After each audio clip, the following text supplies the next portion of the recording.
I'm going to talk about the college application process. So my first tip is to do not do anything at home. Don't do it. Do not associate college applications with anything that you have to do at home, like homework or relaxing or being on your phone or going out with your boyfriend or girlfriend or going out with your friends, going out with your family. No. You have to associate it with schoolwork. Think of it as like a lesson plan that you have to do in your history class. Don't do it at home, because doing it at home is just going to make you put it off more, and then you're going to be that person doing it at 11:59 p.m. And I don't want you to do that. I finished all my college applications before October.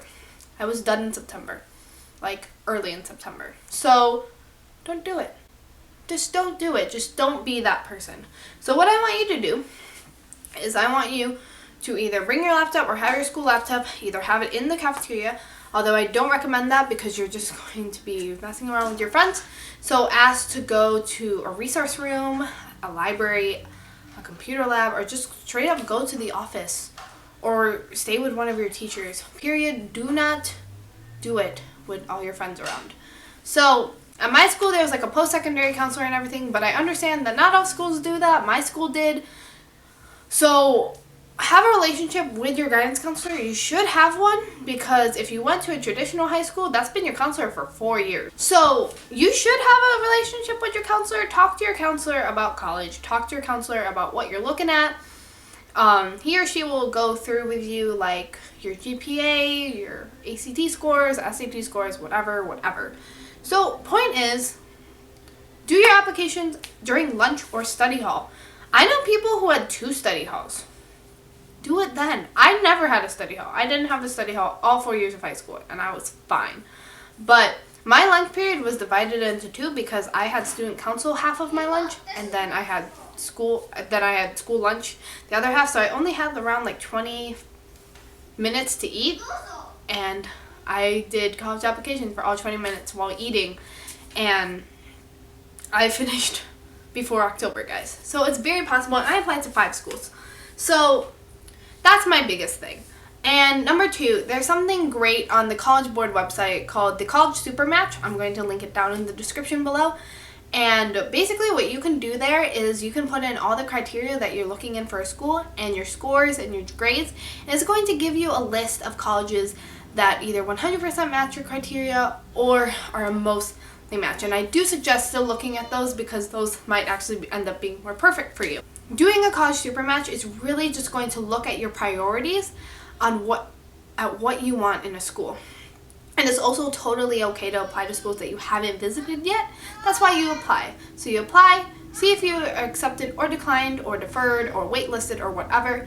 So then you can decide if you still need to visit that school and stuff. And then in the spring, I would suggest applying, the acceptance or whatever, and then visiting, and then financial aid, and then that's really where the big decisions are going to happen. I heard that with SATs, if you take it the same year that you're applying, you can't get your scores, or you can't get your scores, or you can't send them, so you can't do early action. Early action is basically when you apply super early and be a rock star like I'm teaching you to, and sometimes you get scholarships just for applying early, depending on your grades and your ACT. I got scholarships from my schools for just applying early, and it's the best feeling in the world, because really all you had to do was, you already had the grades and the test scores, you just needed to apply early. Mostly early action deadlines are around December, November, and I finished before October, so you can definitely do that as well. Another thing is, never close your college applications, ever. Don't do it. I had a school laptop, so that was only for school. I only opened that laptop for school, and then I have my own personal computer. Whenever I'd open my laptop for school, because we'd use it in class sometimes, my college applications would come up on Chrome, and I'd always be reminded of what I'm working for, what I'm working towards. It's always a good idea to have your goals in front of you, and I'm actually going to talk about that in a later video, but point is, you should never close your college applications. I always have my applications open. Also, make sure to know if your school is registered with Common App. Common Application is a lifesaver, because you can write one essay and it goes out to like 5 schools. It's awesome. Some schools do require further essays. For example, for the University of Kentucky, which was actually the school that I wanted to go to before Iowa. I'll talk about that after I finish this. University of Kentucky required one more essay, and it was about what time period I wanted to live in.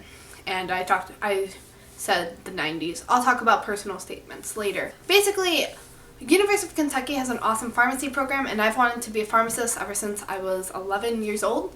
So my entire life has been around me wanting to be a pharmacist, going to the best pharmacy school possible. And I was actually going to commit to Kentucky. I got accepted, and I had all my financial aid and stuff, and there's just nowhere else in the world I wanted to go. I visited their junior year over spring break, and I fell in love with the campus. It was 50 degrees out. It was cold. It was raining. It was not a fun time, and I had to walk around campus, and I still fell in love with it. And I think that speaks volumes about how much I really loved Kentucky. So I was going to go there. I was going to commit before New Year's. And in December, I had this calling that just said, you know what? You have to become a nurse. You are a person that doesn't want to be behind the counter watching drugs move around in someone's body. You don't just want to be dispensing medicine.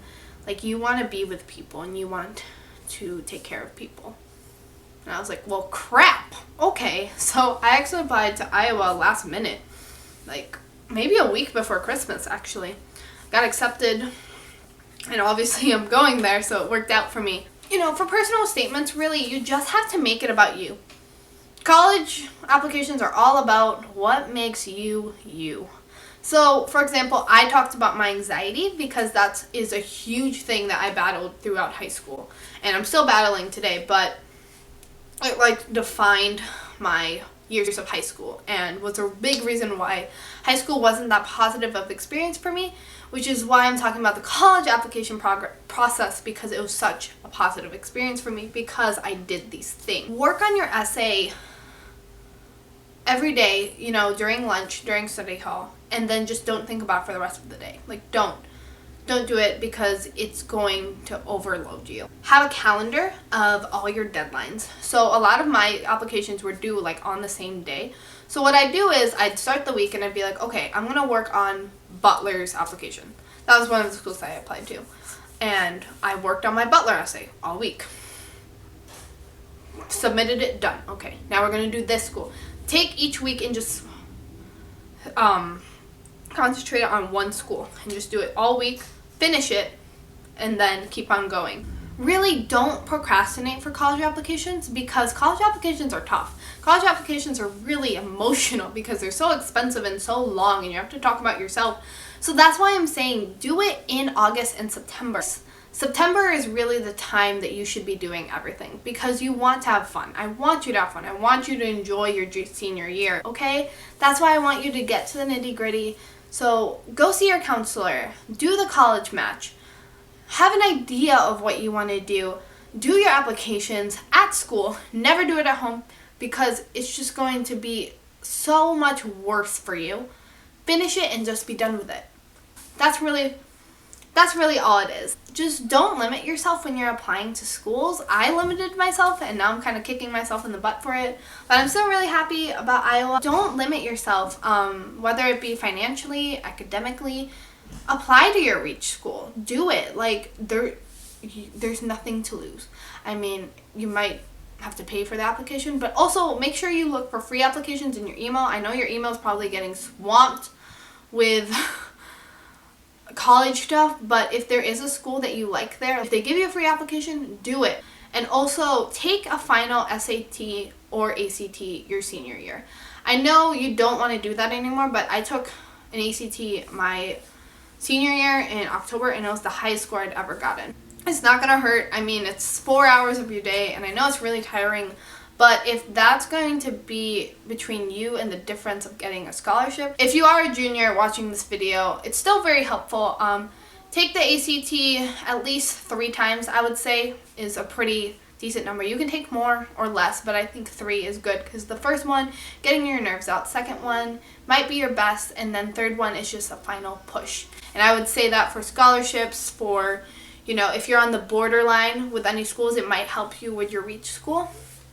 I'll be talking about senioritis later on. Guys, I hope you guys like that video, and hit that like button for more back to school videos. I will be making a few more kind of, you know, motivational, talking about like how to stay focused in school, and like I will be talking about my anxiety, but I don't think anytime soon. It is still something that's pretty personal, but if you do suffer from anxiety, I totally get you, and it's going to be okay. So have a good day, guys. See you later.